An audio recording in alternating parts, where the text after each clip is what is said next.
All right. Hello, everybody. Thanks for joining me. I did open up the chat, so if you want to throw comments in there throughout today's session, that is available. Also, the Q&A is open as well, so if you guys have any questions throughout this, feel free to put them in there, and then when we get to the end of today's session, I'll go through all of those questions, whether it be about today's topic or any other topics that you guys might have questions on from our course. To start off, my name is Taylor. I am a certified flight instructor, so I teach people how to fly fixed-wing aircraft. That is my full-time job. I joined Altitude University back in September to help with the Part 107 side of things. These topics are topics I teach my students all the time, so I've had a lot of fun doing this. I just took over the live Q&As a few weeks ago, so it's been great getting to know you guys. I also try to stay pretty involved in that Facebook group, so if you guys are not already a part of it, I highly recommend joining. It's a great resource not only for questions about Part 107, but just to be part of a community of other drone pilots. People talk about how to grow their business and talk about different models of drones and all that fun stuff. So like I said, thanks for joining me here today. We're going to talk about Part 107 eligibility, as well as the responsibilities with becoming a Part 107 pilot. We are going to go through some of the questions that you might see on this test in regards to regulations. And then, like I said, at the end, we'll go through Q&A. So that chat box is open if you have comments throughout today's session, and that Q&A is open to put your questions in. So starting off, what does Part 107 mean? Well, Part 107 is part of the Title 14 of the Code of Federal Regulations. And the Part 107 directly affects us as drone pilots. So it's basically just a set of rules and regulations that says if we want to operate as drone pilots, we have to comply with these regulations. With Part 107, like I mentioned, it does include small unmanned aircraft systems. What it does not include is model aircraft, amateur rockets, balloons, kites, public aircraft, and air carrier operations. We'll get into some definitions that we should be familiar with. I'm sure you've seen these in the first module in our course, but we'll go over those today. So a small unmanned aircraft, which you'll also see as SUA pretty frequently, is an unmanned aircraft that weighs less than 55 pounds. Now, this is going to include everything on that aircraft as well, or if you've attached anything to the drone, that's going to be included in that less than 55 pounds. And it can be flown without the possibility of direct human intervention from within or on the aircraft. Now, a small unmanned aircraft system is going to be our small UAS and its associated elements. So that's going to include our communication links and components that are going to control our small unmanned aircraft that are required for the safe and efficient operation in the national airspace system. Now, these are direct definitions from the FAA. I skipped one. There we go. The control station, or you might see it as CS, is an interface that's used by the remote pilot or the person manipulating the controls, and we'll differentiate the two in a second, to actually control the flight path of our small unmanned aircraft. Corrective lenses are just another word for spectacles, or if you wear contacts. And a model aircraft is an unmanned aircraft that's capable of sustained flight in the atmosphere. Model aircrafts are flown within visual line of sight, which you'll also see written as VLOS, of the person operating the aircraft. And they're either flown for hobby or recreational purposes only, not for commercial purposes, which is what you would obtain the Part 107 certificate for. Then we have the person manipulating the controls and the remote pilot in command. So you could still be a person manipulating the controls without obtaining this Part 107 certificate. So it's just someone other than the remote PIC that's controlling the flight of the small UAS. They do not have to hold a remote pilot certificate, but you must be supervised by somebody who does. Then we have the remote piloting command. That is the person who holds that remote PIC certificate or the Part 107 certificate.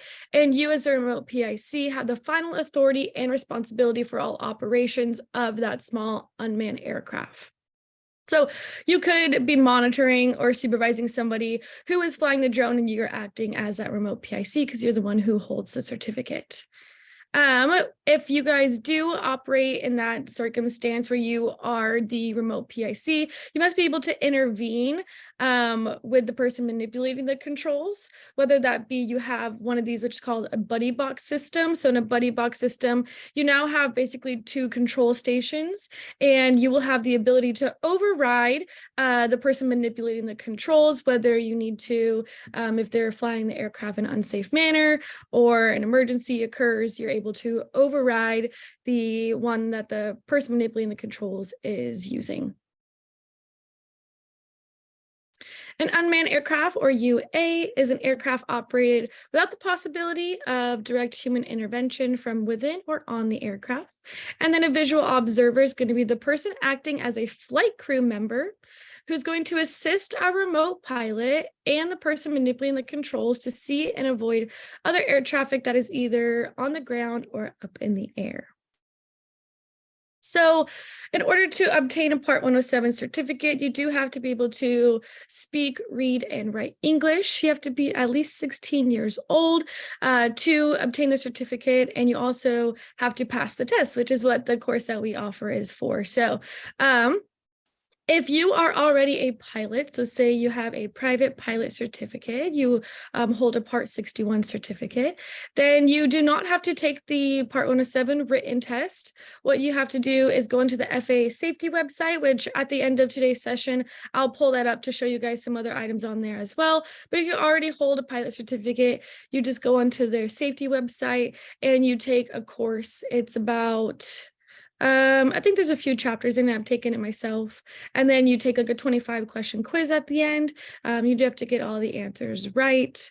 Once you finish that, then you just submit it on IACRA. You get another flight instructor to sign it off, and then you get your Part 107 certificate. So it's a little bit easier than if you're going into it without a certificate, just because we don't have to go take a test in person. But that would apply to you if you already have a pilot certificate. So part of the responsibilities of being that remote PIC is knowing the regulations, especially the ones involved in accident reporting. So if an accident were to occur while you're operating your drone, there's a few different definitions that we have to be familiar with by the FAA. So if there is an accident, you do have to report it to the FAA within 10 days. And an accident's going to include serious injury to any person or any loss of consciousness. Now, an injury would be considered serious if the person requires hospitalization, but the injury is fully reversible. Now, that's really important to remember because that could definitely be on the written test what the definition of a serious injury is. And like I said, an accident must be reported to the FAA within 10 days.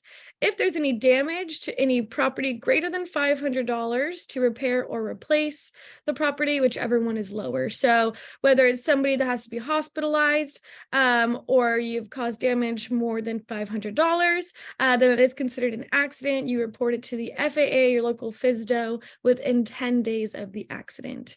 Some of the questions that you'll see later on or going through the course are going to ask about things like if it caused a bruise, is that going to be considered an accident? Do you have to report it? The answer is no, because the definition of the serious injury requires hospitalization. Some more responsibilities as a remote PIC is before we take off, we have to do a set of items that are going to be considered our pre-flight. One of those being assessing the operating environment, whether that be local airspace, as well as weather restrictions, and making sure that we're complying with our weather restrictions or limitations. And we do have a few other live sessions where we kind of get into each of these items individually. We do one session on weather effects, one on how to read a METAR and a TAF, one on airspace classifications, but all of that combined together is part of our responsibility as a remote PIC to make sure that we're complying with all of these items before we take flight. We have to make sure that the controls are working properly on our aircraft and make sure that we have enough power to land properly and that all objects, if we've attached any, are secured on our aircraft. We also have to have all documentation visible and available for inspection, and that includes our registration number. Like stated before, kind of just reiterating it, the remote PIC is responsible if anything goes wrong, if there's an accident, and it came down to you not complying with those pre-flight responsibilities on that previous slide, checking airspace, checking weather, things like that. And the FAA, is going to come and question you, and you have your certificate on the line at that point. You being the remote PIC are taking full responsibility, even if somebody else is manipulating the controls. So just keep that in mind. Some items that we should not do. Part 107 prohibits careless or reckless operations. With the FAA, sometimes the regulations are a little bit vague. So the careless and reckless operations can sometimes come down to interpretation on, the FAA inspector that's inspecting whatever incident or accident occurred, or maybe they're just observing your flight. So some ways to make sure that we avoid flying carelessly or recklessly is to make sure, that we have a safe flight and we're obeying the Part 107 regulations. So this means that we as a remote PIC, person manipulating the controls, or the visual observer, all three of those are considered flight crew members. You cannot have your attention hazardously divided. You cannot consume any alcohol within the last 8 hours of operation. A silly way to remember that is 8 hours bottle to throttle. So if you're going to consume alcohol, you have to wait at least 8 hours before you take flight. And you also cannot be under the influence of alcohol or have a blood alcohol concentration of 0.04% or greater. So that's half of what it is for driving. And then we cannot be using a drug that's going to affect our mental or physical capabilities of flying our aircraft, whether that be actual, narcotics or medication that you're taking, making sure that if you are taking any medication, it doesn't affect those abilities. All right, getting into our questions. Today's kind of more one of those quicker sessions, but our first question here, Part 107 does not apply to either A, small UAS weighing less than 55 pounds, B, amateur rockets and unmanned balloons, or C, small unmanned systems. Like I said, the chat's open, so feel free to put your answer in there. All right, thanks, Thomas. Exactly. Our answer is B. So Part 107 does not apply to amateur rockets and unmanned balloons. Part 107 does apply to small unmanned systems, which do weigh less than 55 pounds. Our next question, does small UAS must remain close enough to the remote pilot in command and the person manipulating the flight controls to see either A, with an infrared camera, B, unaided by any device other than corrective lenses, or C, with binoculars? Give you guys a quick minute to answer that. Thank you, Thomas. Thanks for the participation. See if anybody else wants to throw an answer in there. Thank you, Dean. All right, yep, our answer is B. So unaided by any device other than corrective lenses. Where should I place my registration numbers on the small UAS? Either A, readily visible on the outside of your aircraft, B, on the visibility vest used by the remote PIC, or C, on the remote control. Yeah, no problem. For April, we are going to be doing 5 o'clock Pacific time sessions to try to get you guys on the East Coast in on these too. But all right, yep, our answer is A, readily visible on the outside of your aircraft. You do have to have that registration number on there. The minimum distance, we didn't really talk about that in today's session, but it is one of the regulations that we have to be familiar with and in our course as well. But the minimum distance of a small unmanned aircraft from clouds must be no less than, give you guys an answer or a question. All right, we got one answer in there. For A, we got the second one. Thank you. Cool. Thanks for all the participation, guys. Exactly. Our answer is A. So you must be 500 feet below the cloud and 2,000 feet horizontally from the cloud. So this is where it comes really important to be reading our METARs and TAFs ahead of time. I can also I kind of get into this a little bit more in our other live Q&As about METARs and TAFs, but aviationweather.gov is a great resource to get our weather information. So I can show you guys that at the end if you'd like, but our answer here, A, is 500 feet below clouds and 2,000 feet horizontally. Prior to flight, the remote pilot must conduct an assessment of the operating environment. Which of the following must the assessment include? Now, this goes back to our pre-flight items that we were just looking at.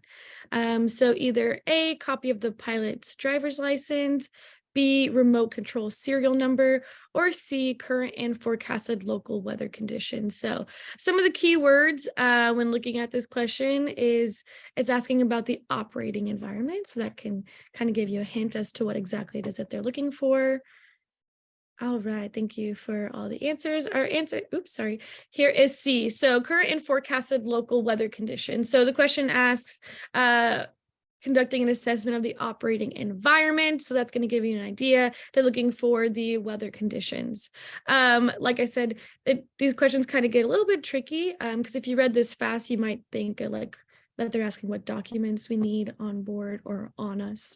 Since prior to flight, we also have to make sure that we have those. So just take some time reading the questions because the wording can get a little tricky. So instead of breezing through these questions, just take a little bit of time. The Part 107 license rule and regulations apply to A, recreational or hobby use, B, public operations, or C, civil unmanned aircraft operations.